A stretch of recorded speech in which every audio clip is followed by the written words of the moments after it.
Capítulo 12. Diagnóstico del sistema coercitivo. Las 5 capas de coerción que moldean la vida cotidiana. Los capítulos anteriores han establecido un principio esencial: la coerción no es un mecanismo de orden, sino la interrupción del orden natural. Ahora necesitamos examinar, con mayor precisión, cómo opera este sistema coercitivo en la vida cotidiana. Porque el sistema no se expresa únicamente en leyes o instituciones visibles, sino en un entramado mucho más profundo que condiciona la existencia humana desde el nacimiento hasta la muerte. La coerción moderna no funciona como una fuerza única o aislada. Opera como un sistema integrado compuesto por 5 capas convergentes, cada una diseñada para moldear un aspecto distinto de la vida humana. Estas capas no solo actúan simultáneamente, sino que se refuerzan entre sí, creando un entramado que convierte a seres humanos naturalmente libres en sujetos condicionados por la obediencia, la dependencia y la vigilancia social permanente.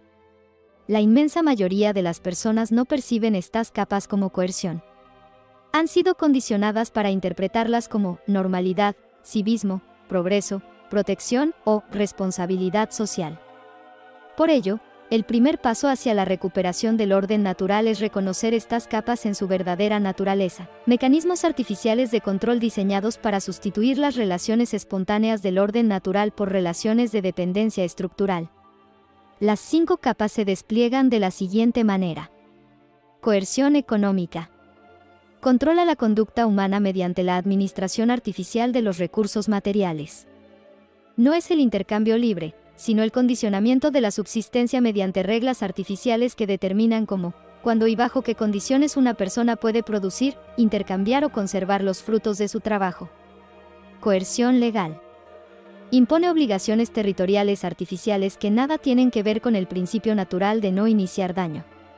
Es la capa donde la ley artificial sustituye al orden natural mediante normas que regulan lo que no necesita regulación, y que prohíben lo que no genera daño real. Coerción física. Es la aplicación directa del monopolio de la fuerza para doblegar la voluntad de individuos que no han iniciado daño contra nadie. Incluye arresto, detención, retención, penalización corporal indirecta y toda forma de control físico que opera bajo la ficción de legitimidad legal. Coerción psicológica. Moldea no solo las conductas, sino también las interpretaciones. Controla el significado de las palabras, la narrativa colectiva, la idea de normalidad, riesgo, peligro, libertad, deber, seguridad. Es la capa donde se redefine la realidad para que la coerción parezca protección. Coerción social. Transforma a la comunidad en vigilante del sistema artificial. Opera mediante la desaprobación, la exclusión, la presión grupal, la normalización de la obediencia y la criminalización de la diferencia. No castiga actos dañinos, sino actos que simplemente se apartan del guión artificial. Un sistema integrado, no un conjunto de fuerzas separadas. Cada una de estas capas es poderosa por sí misma, pero su verdadero impacto surge de su integración. La coerción económica crea dependencia. La coerción legal convierte la dependencia en obligación. La coerción física asegura la obediencia. La coerción psicológica hace que la obediencia parezca virtud. La coerción social convierte la vigilancia en costumbre. Este capítulo describe ese sistema integrado y ofrece el mapa conceptual necesario para reconocerlo. No para combatirlo frontalmente, lo que reforzaría su lógica, sino para desarmarlo desde la comprensión, el primer paso para restaurar la libertad que surge naturalmente cuando los seres humanos viven conforme al principio de no iniciar daño. Coerción económica, el impuesto como recordatorio de dominación. La coerción económica es la capa más visible del sistema coercitivo y, paradójicamente, también la más aceptada. Su instrumento principal, el impuesto, ha sido tan normalizado que la mayoría de los seres humanos ya no lo reconoce como coerción, sino como parte inherente de la vida en sociedad. Sin embargo, desde una perspectiva fundada en el principio de no iniciar daño, el impuesto representa una de las formas más claras y constantes de dominación, la separación forzada entre un ser humano y los frutos de su propio trabajo. La coerción económica consiste en utilizar el control sobre los recursos materiales para dirigir el comportamiento humano.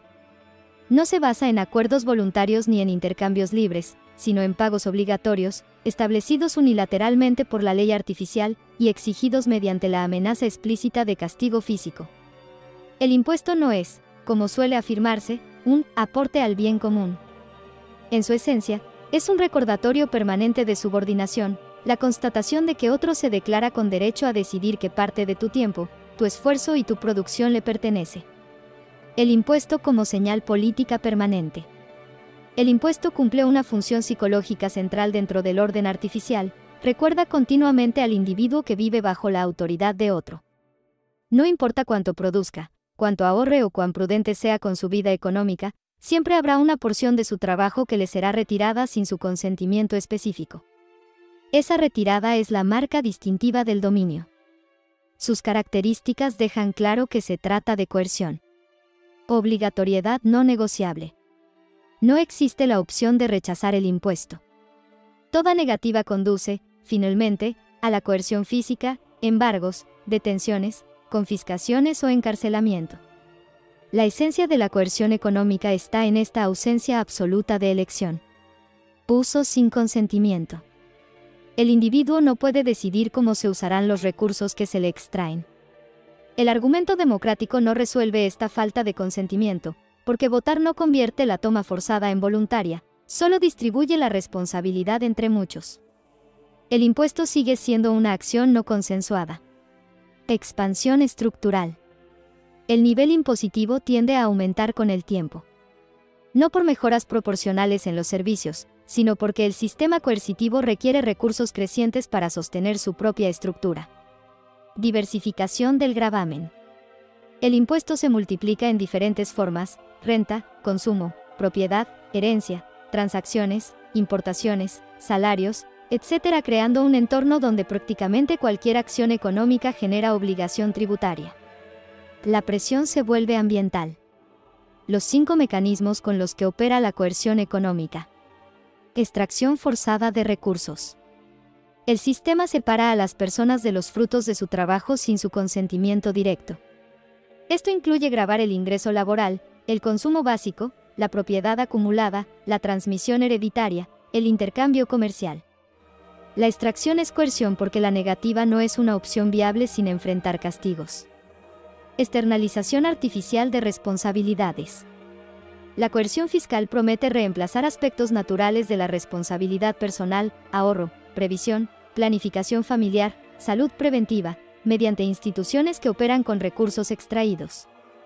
Este reemplazo genera dependencia estructural, debilitando capacidades vitales que antes surgían naturalmente de la libertad individual. Ejemplos claros. Seguridad social, en lugar de ahorro responsable. Pensiones estatales, en lugar de planificación intergeneracional. Seguro de desempleo, en lugar de resiliencia económica. Distorsión de incentivos. Al modular impuestos, subsidios y deducciones, el sistema puede premiar o castigar comportamientos arbitrariamente. Esto genera economías que ya no responden a la realidad productiva, sino a las expectativas y preferencias de la autoridad. Entre los efectos encontramos industrias artificialmente favorecidas, barreras de entrada para nuevos competidores, desincentivo al ahorro y a la inversión, menor productividad real. Monopolización de servicios. La coerción fiscal permite financiar monopolios estatales o cuasi estatales que no podrían sostenerse por competencia genuina: correos, transporte, telecomunicaciones reguladas, bancos estatales, sistemas de salud centralizados. Sin competencia voluntaria, la calidad disminuye, pero el ciudadano es obligado a pagar igual. Creación de dependencia sistemática. El Estado entrega servicios gratuitos, que en realidad se financian con coerción. La población desarrolla gratitud hacia el sistema que le provee, olvidando que esos recursos fueron previamente extraídos mediante amenaza de fuerza. Educación, salud, seguridad, infraestructura. Todo se presenta como beneficio público, transformando la coerción en benevolencia simbólica. Efectos psicológicos de la coerción económica. La coerción fiscal produce transformaciones profundas en la percepción individual.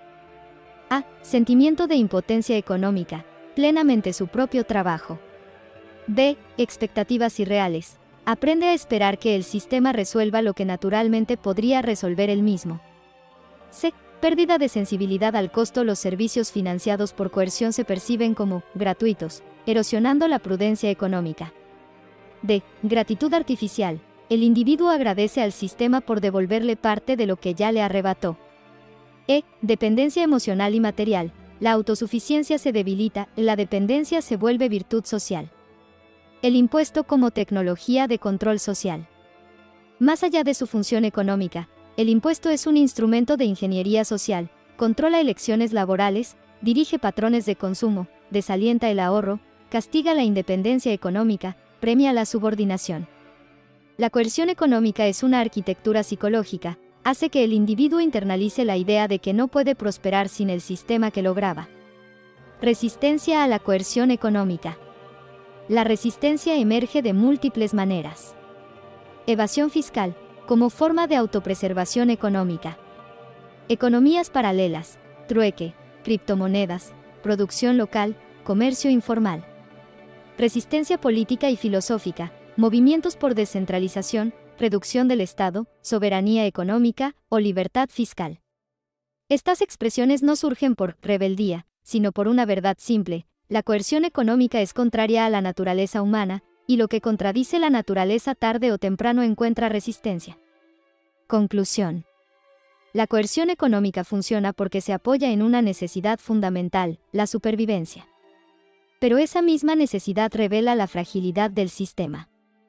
Cuando las personas reconocen que la coerción fiscal no es protección sino dominación, comienzan a reconstruir formas de vida económica más libres, más resilientes y más naturales. La libertad económica no se otorga, se recupera. Coerción legal, obligaciones territoriales sin consentimiento. La coerción legal es la capa del sistema coercitivo que se presenta con mayor apariencia de legitimidad. A diferencia de la coerción económica, que opera sobre los frutos del trabajo, la coerción legal opera sobre la condición misma de existir en un lugar. Su principio tácito es simple: estar en un territorio equivale a aceptar automáticamente todas las normas creadas por quienes controlan ese territorio. No hay consentimiento individual, no hay negociación, no hay posibilidad de abstención. Solo hay aplicación automática. Coerción legal significa esto: obligar a un ser humano a obedecer normas que nunca aceptó, solo porque se encuentra físicamente dentro de un perímetro geográfico controlado. Bajo el orden natural, las relaciones humanas legítimas surgen del consentimiento, del acuerdo, de la reciprocidad y del principio de no iniciar daño. Pero en el orden artificial, la territorialidad sustituye al consentimiento: estás aquí, por lo tanto obedeces. El territorio como estructura de control. La coerción legal convierte el territorio en una jaula normativa, invisible pero eficaz, que rodea a cada individuo desde que nace hasta que muere. Sus mecanismos son claros. Aplicación automática.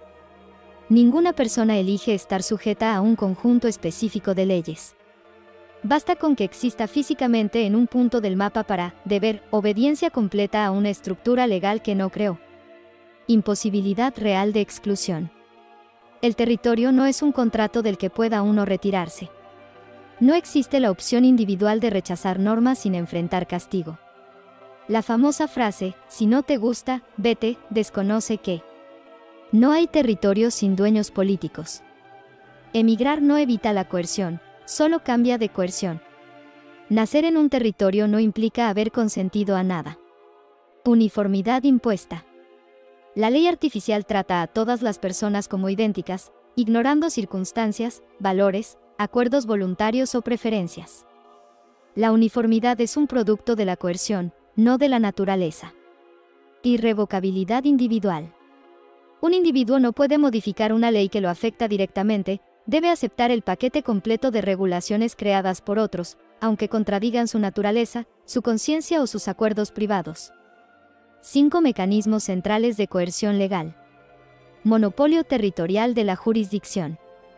El sistema prohíbe alternativas voluntarias de resolución de conflictos. Declara ilegítimo cualquier sistema paralelo, mediación privada, arbitraje natural, acuerdos comunitarios, a menos que estén bajo su supervisión. Esto asegura que resolver conflictos requiere someterse al aparato coercitivo, que toda disputa queda dentro de un solo marco interpretativo y que ninguna solución puede escapar a sanción, tarifa o permiso estatal.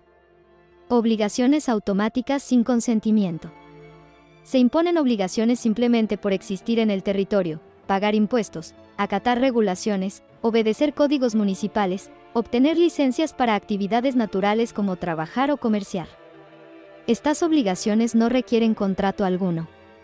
Su legitimidad se basa únicamente en la fuerza territorial.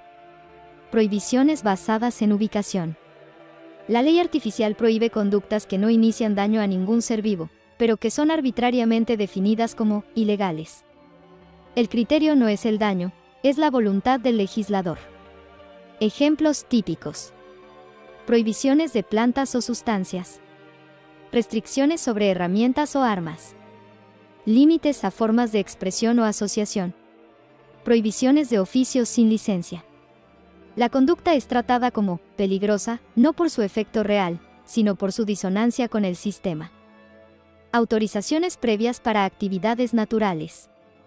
La coerción legal exige permisos para acciones que, en el orden natural, requerirían únicamente acuerdo voluntario y responsabilidad. Construir en tu propio terreno, abrir un negocio, ejercer un oficio, ofrecer un servicio, sembrar, vender, enseñar, actividades que surgen de la naturaleza humana requieren permiso. No obtenerlo convierte la acción en delito, aunque no inicie daño a nadie. Expansión extraterritorial. La ley artificial no se conforma con su propio territorio, extiende su alcance más allá de sus fronteras, reclamando autoridad sobre los ciudadanos que viven fuera del país, sobre las transacciones internacionales, a los comercios extranjeros, a las actividades digitales. El poder territorial se convierte así en poder global. La ficción del consentimiento democrático. El sistema se legitima mediante la idea de que la obediencia es consentida, porque las leyes son creadas por representantes, la población vota y la mayoría decide. Pero ninguna de estas ideas resuelve el problema central: el consentimiento grupal no sustituye el consentimiento individual. El hecho de que muchos apoyen una norma no obliga moralmente a quien no la apoyó. La participación democrática no crea un contrato legítimo entre el individuo y el sistema. Además, el consentimiento no es individual, no es específico, no es continuo, ni es informado. Una persona puede desconocer miles de leyes, aún así, ser responsable de obedecerlas. Efectos psicológicos de la coerción legal. La coerción legal no solo modela conductas, reconfigura percepciones internas. Obediencia interiorizada. Las personas aprenden a equiparar legal con correcto y ilegal con incorrecto. El juicio propio se atrofia. Dependencia del árbitro externo. La resolución voluntaria de conflictos se reemplaza por dependencia de tribunales estatales, aun cuando las partes podrían negociar por sí mismas. Pérdida de responsabilidad directa. La relación natural entre acción y consecuencia es sustituida por los trámites, procesos, procedimientos, plazos, intermediarios, y así, la responsabilidad se diluye. Impotencia aprendida. El individuo percibe que no puede modificar las reglas que gobiernan su vida. A esto el sistema lo llama Estado de Derecho. En realidad, es impotencia normativizada. Gratitud artificial. El sistema que impone las reglas se presenta como protector de la población frente a peligros que él mismo definió. Es una paradoja circular: primero crea la necesidad, luego exige gratitud por resolverla. La coerción legal como ingeniería del comportamiento. El aparato normativo modela la economía, que se produce, cómo, cuándo, dónde, a qué costo y bajo qué condiciones. La vida social, formas de familia, educación, movilidad, interacción comunitaria. La cultura, expresión, información, arte, espiritualidad, medios. El sistema legal delimita el paisaje entero de lo posible. Resistencia natural frente a la coerción legal. La resistencia surge siempre que la ley artificial contradice la naturaleza humana. Aparece de tres formas. Resistencia legal. Impugnaciones, precedentes, límites judiciales, arbitraje privado. Resistencia práctica. Comunidades que funcionan con acuerdos voluntarios, cumplimiento selectivo, alternativas de resolución de conflictos, economías locales que ignoran permisos y licencias. Resistencia política y filosófica. movimientos descentralizadores, soberanía individual, filosofías de libertad, defensa del orden natural.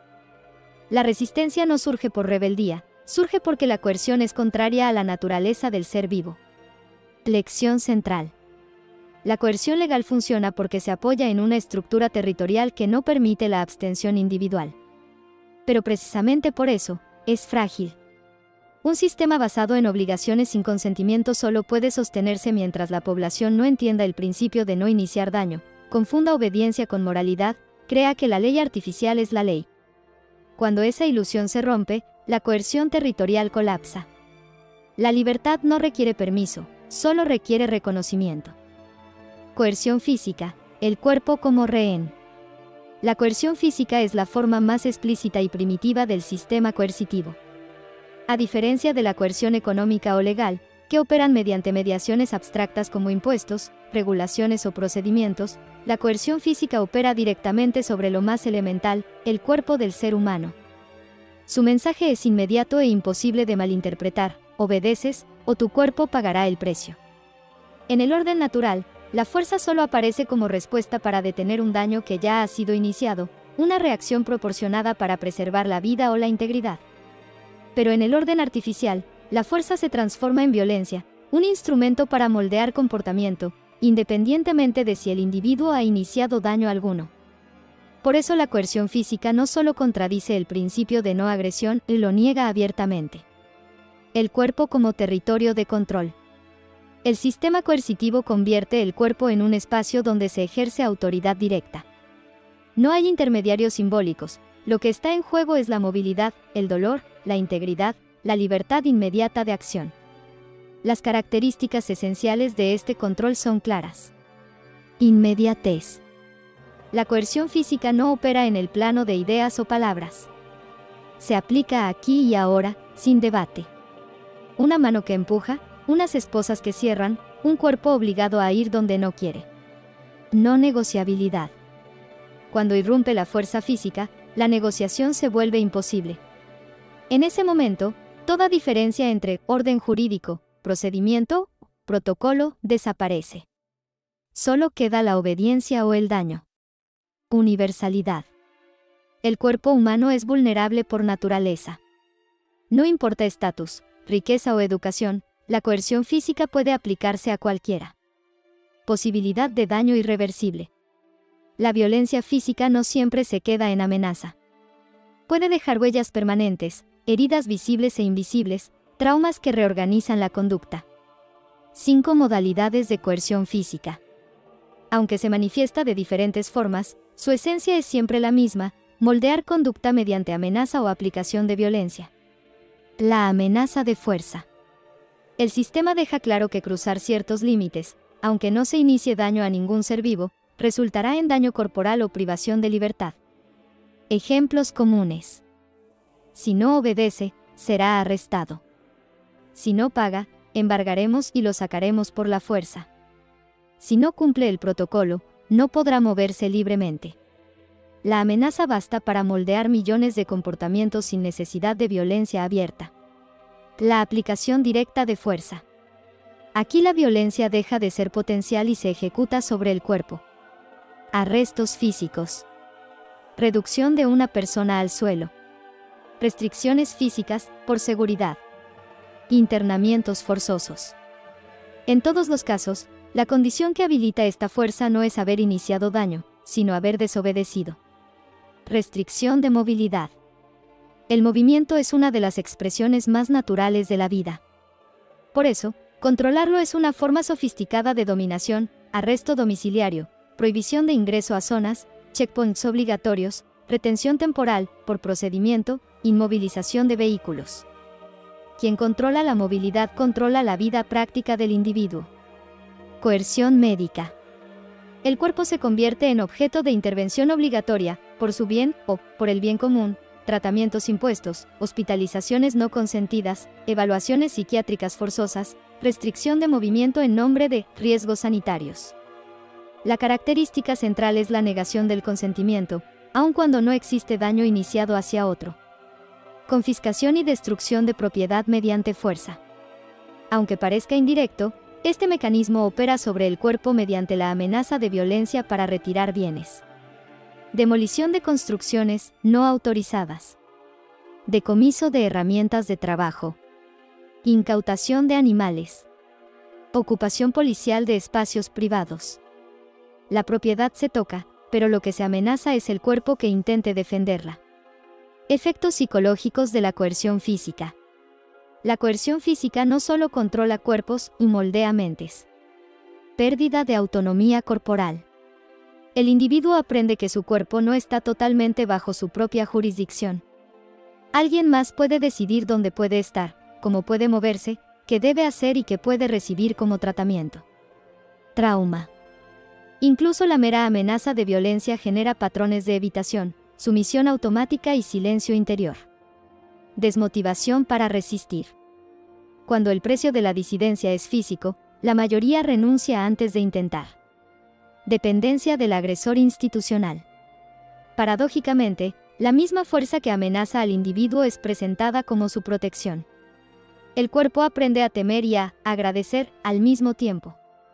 Normalización de la intrusión. Lo extraordinario, ser detenido, inspeccionado, tocado, obligado, deja de parecer extraordinario. La coerción física como tecnología de control, en efecto, más que un recurso puntual, la coerción física funciona como una ingeniería del comportamiento. Intimidación visible. Cada acto público de violencia estatal cumple un propósito pedagógico, recordarle al resto dónde están los límites. Incapacitación selectiva. Separar, inmovilizar, despojar o detener son formas de inutilizar la autonomía. Domesticación progresiva. Pequeñas intervenciones se vuelven normales, luego necesarias, luego inevitables. La coerción física contradice el orden natural, este es claro. Cada ser vivo es soberano sobre su propio cuerpo. La fuerza solo es legítima como respuesta inmediata para detener daño iniciado. El uso de fuerza debe ser proporcional y temporal. La coerción física viola estos tres principios de manera sistemática. Por eso es incompatible con cualquier forma de libertad auténtica. La resistencia natural. La resistencia a la coerción física adopta varias formas. Defensa física en caso de ataque. Resistencia psicológica, no interiorizar la obediencia como moralidad. Resistencia social, documentar, denunciar, acompañar. Resistencia comunitaria, crear entornos donde la intervención coercitiva es más difícil. La resistencia no surge por ideología, sino por instinto de preservación de la vida, un principio más antiguo que cualquier orden artificial. Lección central. La coerción física revela la esencia del sistema coercitivo. Sin la posibilidad de ejercer violencia sobre cuerpos inocentes, la ley artificial no podría sostenerse ni un día. Mientras que la fuerza legítima protege, la violencia institucional somete. Mientras que la defensa surge para preservar la vida, la coerción surge para controlar la conducta. Comprender esta diferencia es indispensable para recuperar la soberanía corporal que nunca debió ser cedida. Coerción psicológica, el control del significado. La coerción psicológica es la capa más sutil del sistema coercitivo y, al mismo tiempo, la más determinante. Mientras la coerción física opera sobre el cuerpo y la coerción legal sobre la conducta, la coerción psicológica opera sobre la interpretación de la realidad. Su objetivo no es forzar directamente una acción, sino moldear el marco mental dentro del cual la acción ocurre. Un individuo físicamente reprimido puede rebelarse, un individuo psicológicamente condicionado ni siquiera imagina la rebelión como posibilidad. En el orden natural, los seres humanos interpretan la realidad a partir de la observación directa, la experiencia propia y la interacción con otros seres vivos. Allí, la verdad emerge de la correspondencia entre percepción y realidades, una relación orgánica, inmediata y verificable. Pero en el orden artificial, esa relación es intervenida desde fuera. La percepción es moldeada antes de que pueda madurar, la interpretación es guiada, y el significado se fabrica. El resultado es un ser humano que cree actuar desde su propio juicio, cuando en realidad opera dentro de un marco conceptual impuesto. La coerción psicológica, en esencia, consiste en controlar los significados, no los cuerpos. Y quien controla los significados, controla todo lo demás.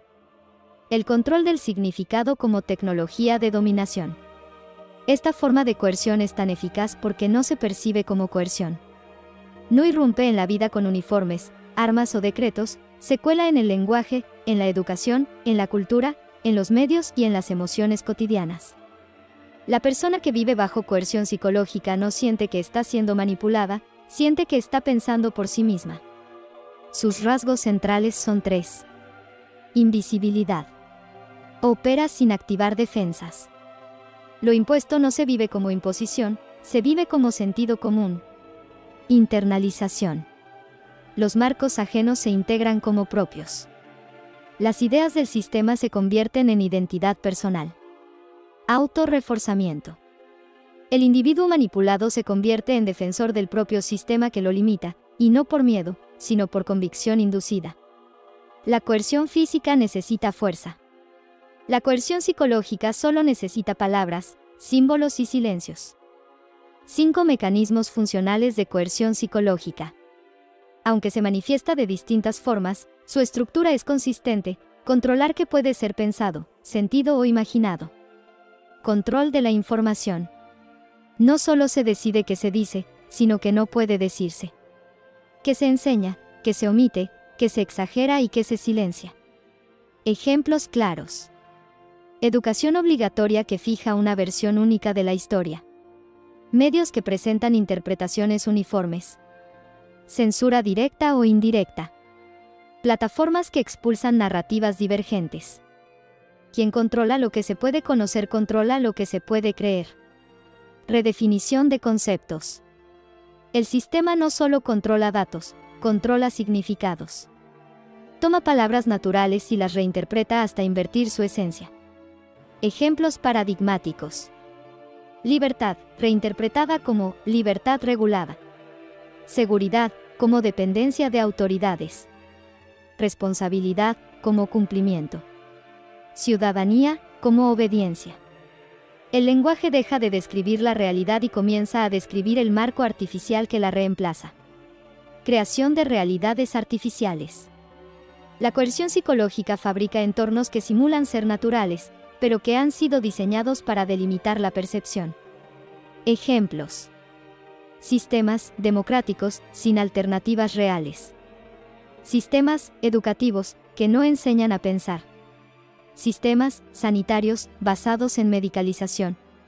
Sistemas de seguridad que justifican vigilancia constante. La persona vive dentro de una realidad construida, aunque la perciba como espontánea. Manipulación emocional. Las emociones son utilizadas para dirigir la interpretación. Miedo, para justificar control. Culpa, para inducir obediencia. Orgullo, para glorificar conformidad.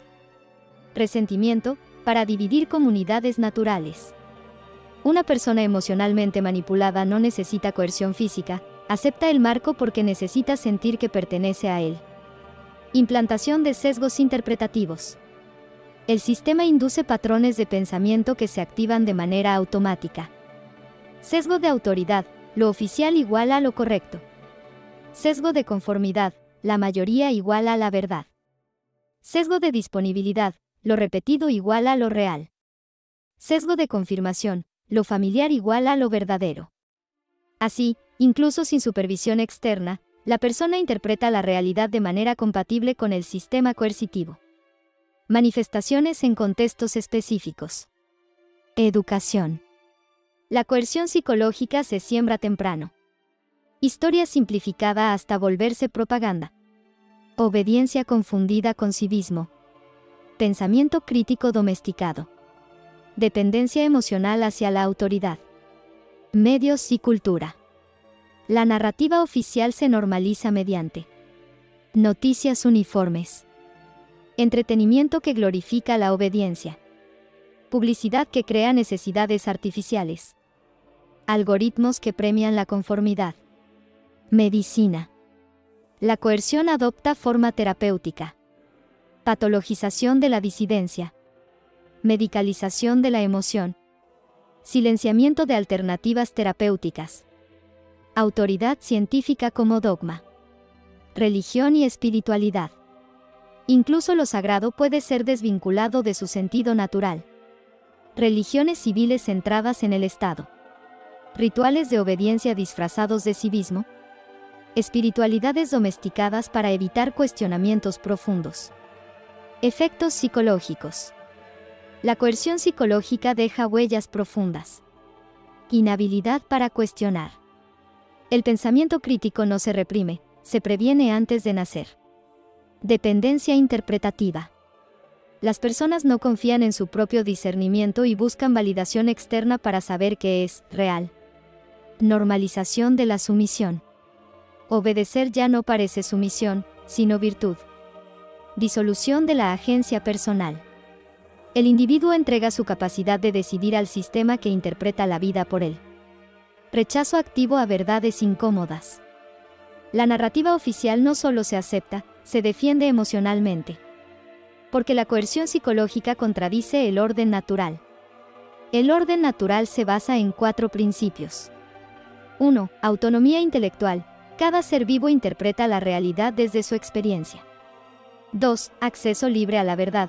La verdad no necesita permiso para ser buscada. 3. Pensamiento crítico. Discernir es inherente a la vida consciente. 4. Construcción de significado. Cada ser crea sentido a partir de su relación con el mundo.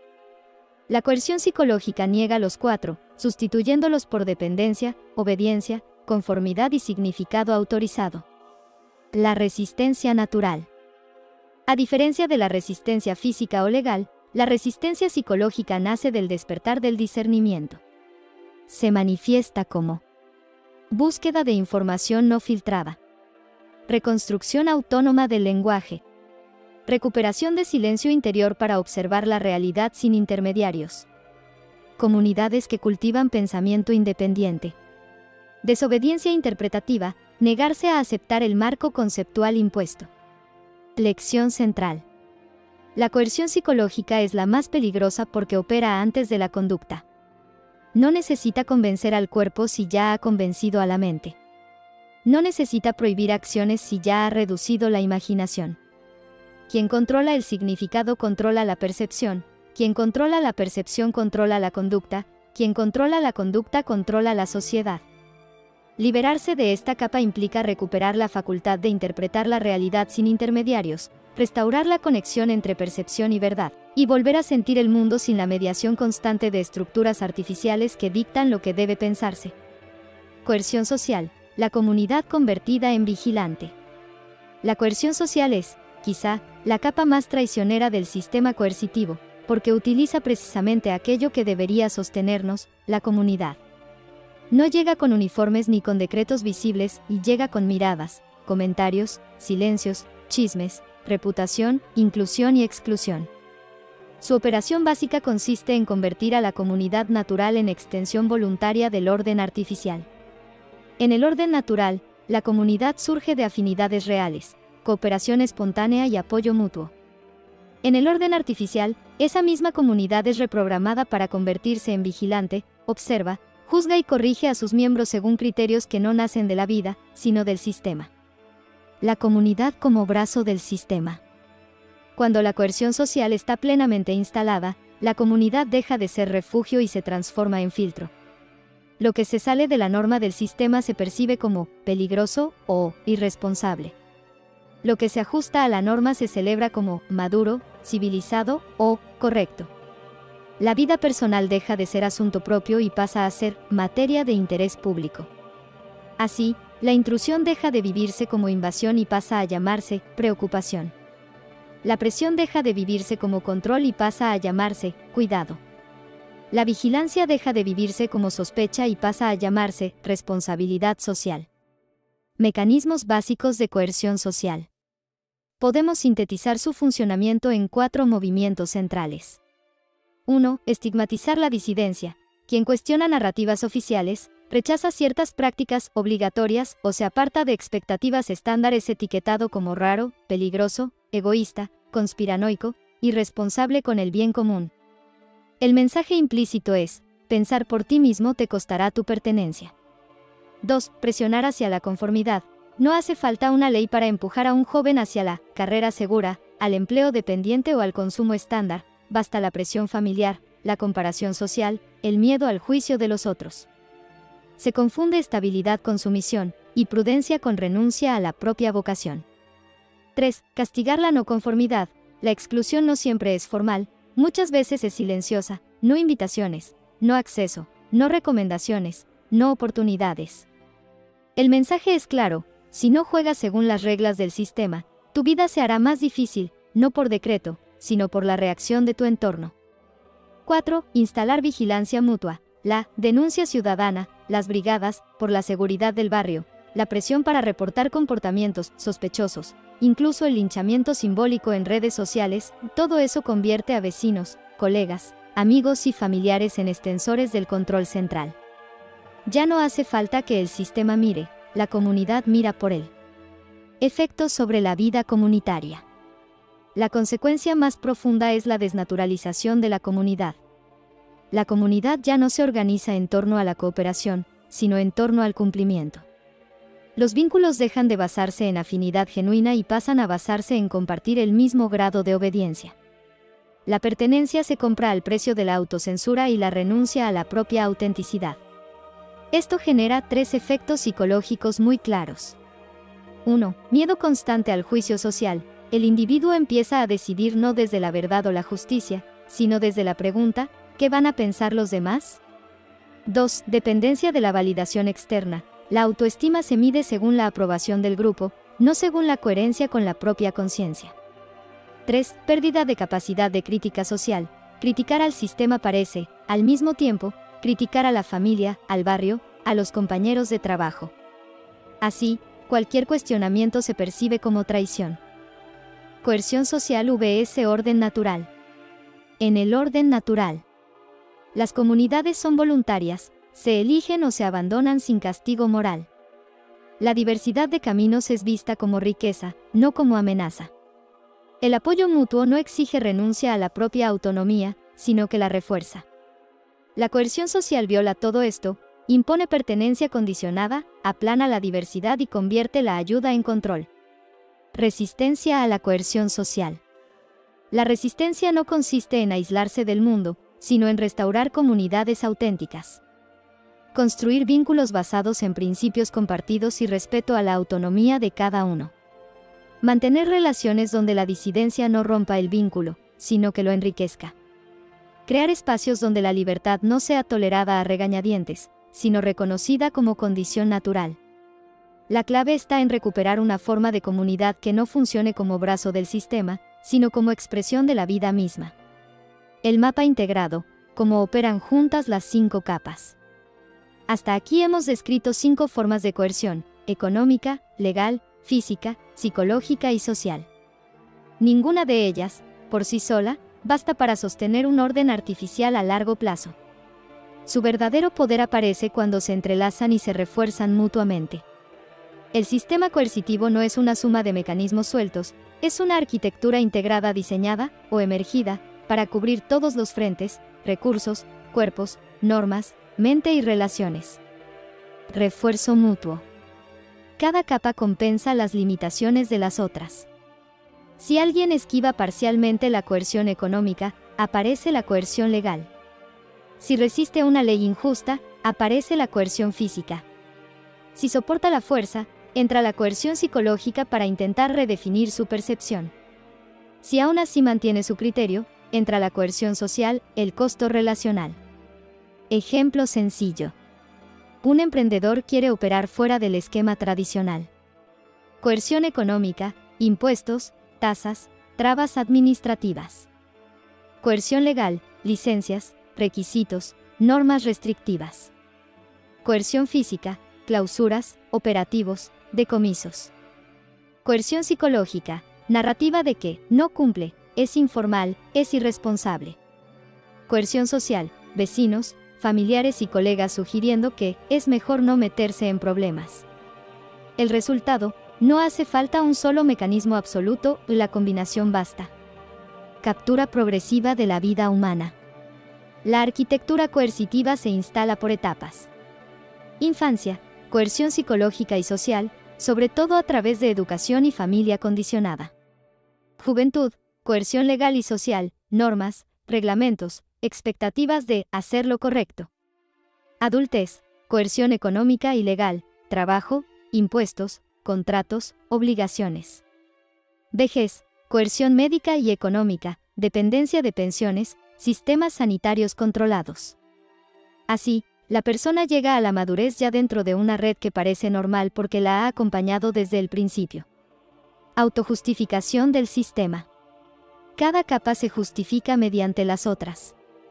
La coerción económica se presenta como necesaria para financiar derechos y servicios.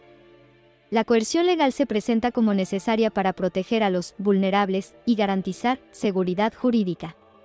La coerción física se presenta como necesaria para mantener orden público. La coerción psicológica se presenta como educación, orientación, información verificada. La coerción social se presenta como responsabilidad comunitaria y tejido social sano. Así, la estructura se autoexplica y se autolegitima. El círculo se cierra y la crítica parece no solo equivocada, sino ingrata. Complejidad y redundancia. El sistema se vuelve cada vez más complejo. Nuevas leyes para corregir efectos de leyes anteriores. Nuevos impuestos para financiar soluciones a problemas generados por la coerción previa.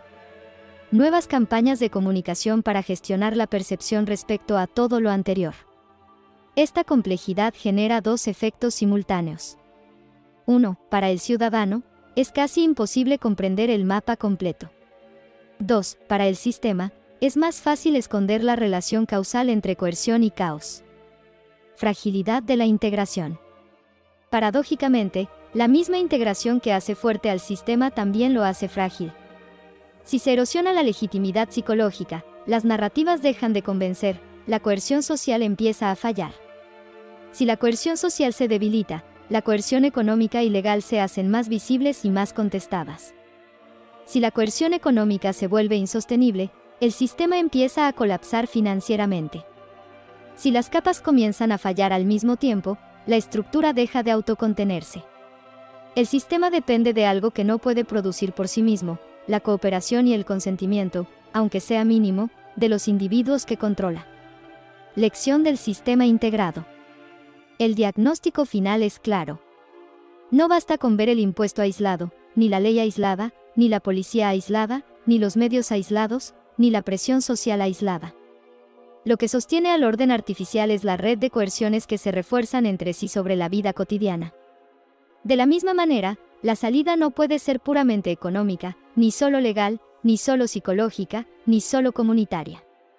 Cualquier resistencia real tendrá que ser igualmente integrada, recuperando autonomía económica, entendiendo los límites de la autoridad legal, reclamando la soberanía sobre el propio cuerpo, reconstruyendo marcos de significado propios y reconstruyendo comunidades que no funcionen como tentáculos del sistema, sino como expresión viva de la ley que no necesita coerción para sostenerse. Primer umbral de liberación: aprender a ver. El primer umbral de liberación no es hacer algo contra el sistema, sino algo mucho más silencioso y exigente: aprender a ver. Antes de cualquier acto de resistencia efectiva, hace falta una percepción nítida de cómo las 5 capas de coerción operan, no en abstracto, sino en la propia vida.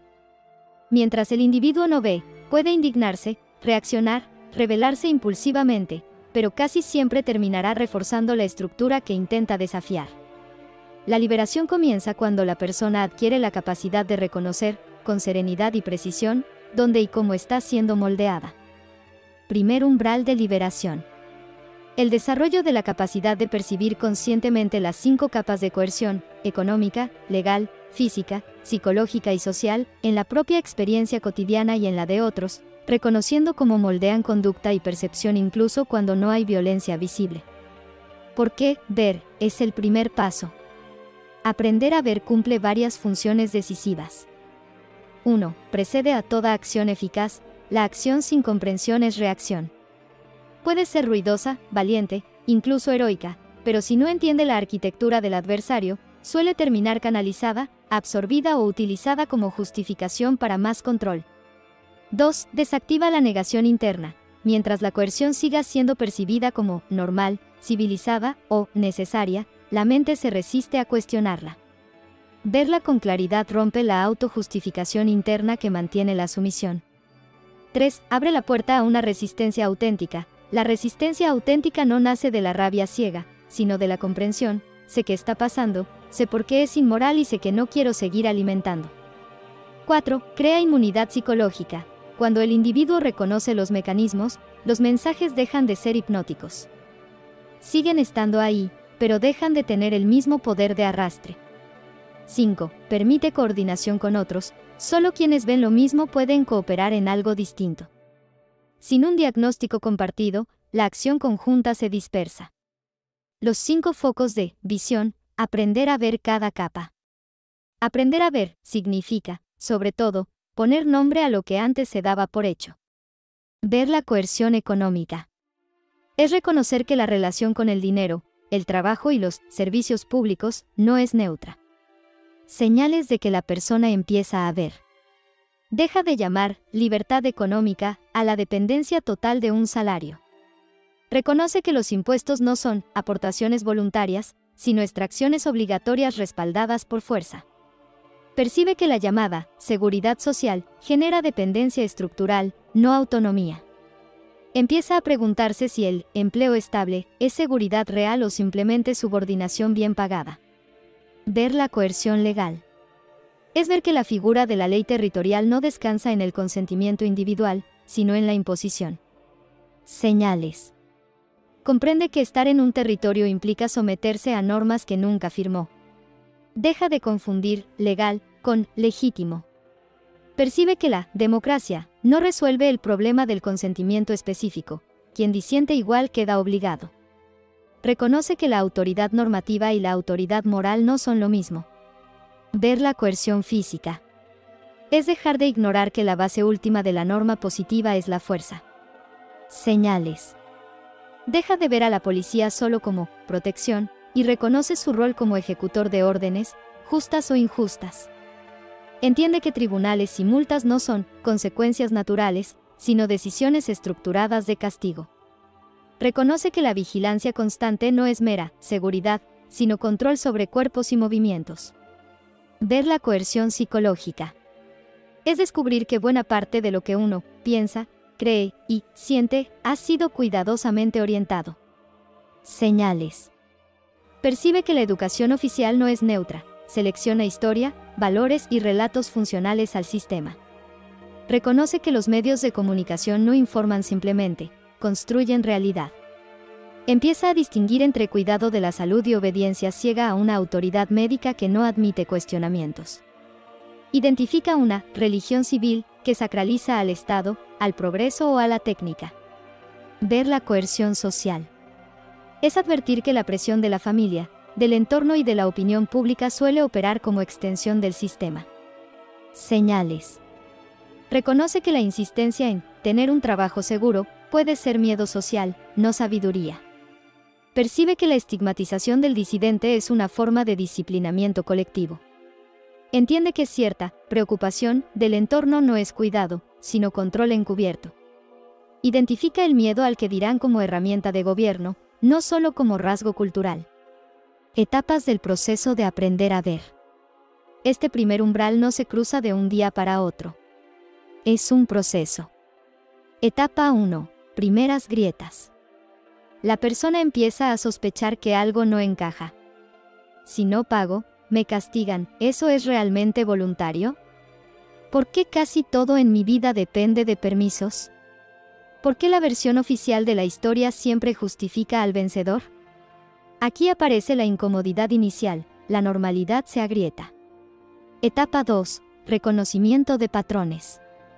Ya no son hechos aislados, se ve un diseño.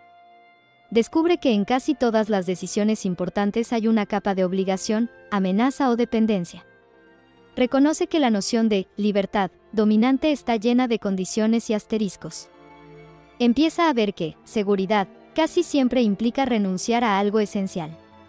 Etapa 3. Visión integrada. La persona conecta las 5 capas. Ve cómo la dependencia económica refuerza la obediencia legal. Ve cómo la presión social sostiene la manipulación psicológica. Ve cómo la posibilidad de fuerza física está siempre presente, aunque no se use. La imagen deja de ser un rompecabezas disperso y se convierte en mapa. Etapa 4. Apertura a alternativas. Finalmente, el individuo empieza a entrever que no todo tiene que funcionar así. Se plantea la posibilidad de servicios ofrecidos de forma voluntaria. Considera modelos de resolución de conflictos sin monopolio estatal. Imagina educación sin adoctrinamiento y comunidades sin vigilancia mutua. No se trata de tener todas las respuestas, sino de recuperar la capacidad de imaginar vida social sin coerción estructural. Obstáculos para aprender a ver. No es un proceso cómodo, y el sistema cuenta con varios escudos. 1. Normalización. Siempre ha sido así, se convierte en la coartada perfecta para no mirar. 2. Miedo. Ver implica admitir que la supuesta seguridad descansaba en algo distinto a lo que se creía. 3. Presión del entorno. La familia y el círculo cercano prefieren, muchas veces, mantener la ilusión de normalidad. 4. Dependencia psicológica. Muchos han construido su identidad en torno a ser buen ciudadano, buen empleado, buen contribuyente. 5. Complejidad aparente. El sistema se presenta como tan complejo que mirar a fondo parece agotador o imposible. Estrategias para atravesar el umbral. Algunas prácticas concretas ayudan a cruzar este primer umbral. Observar con lupa la vida cotidiana, impuestos, trámites, protocolos, requisitos, comentarios familiares, todo se convierte en objeto de observación consciente. Buscar fuentes de información no filtradas por el discurso dominante, sin idolatrar ninguna, pero contrastando. Rodearse de personas que también estén cuestionando, aunque sean pocas. Una sola mirada afín puede ser decisiva. Ejercitar el cuestionamiento sistemático, no desde la paranoia, sino desde la honestidad. ¿Quién se beneficia de que yo crea esto? Cultivar fortaleza interior para tolerar la incomodidad de ver sin anestesia. Beneficios de aprender a ver. Cruzar este umbral no derriba el sistema, pero cambia radicalmente la posición del individuo frente a él. Deja de ser materia prima inconsciente y se convierte en sujeto que decide dónde coopera y dónde no. Reduce drásticamente la capacidad de manipulación externa. Sienta las bases para una autonomía real, no simplemente emocional. Permite tejer comunidades más auténticas, porque ya no se confunde control con cuidado. Prepara el terreno para cualquier transformación profunda, personal, relacional o social. Conclusión del capítulo 12. El diagnóstico está hecho. El orden artificial que ha desplazado a la ley opera a través de 5 capas entrelazadas de coerción, económica, legal, física, psicológica y social, que se integran en un sistema total. La coerción económica utiliza la dependencia material para condicionar opciones. La coerción legal convierte el territorio en una red de obligaciones sin consentimiento. La coerción física recuerda, cuando hace falta, que detrás de toda norma hay fuerza. La coerción psicológica se apropia del significado y la interpretación de la realidad. La coerción social transforma a la comunidad natural en vigilante del orden artificial. Por separado, cada capa sería resistible. Juntas, constituyen una arquitectura que captura progresivamente la existencia humana de la cuna a la tumba. El primer umbral de liberación consiste precisamente en ver esta arquitectura. No en abstracto, sino en lo concreto, en la nómina, en el impuesto, en el trámite, en el parte policial, en la noticia, en el comentario de la familia, en la culpa inculcada y en el miedo al que dirán. Aprender a ver no es el final del camino, pero sin eso no hay camino posible. Sin visión, la acción se vuelve ruido. Con visión, incluso el silencio puede ser un acto de resistencia. Hemos mostrado cómo opera el sistema coercitivo y cómo se manifiesta en la realidad contemporánea. A partir de aquí, la pregunta cambia: si esta es la arquitectura de la usurpación, ¿cómo se reconstruye la arquitectura de la vida alineada con la ley?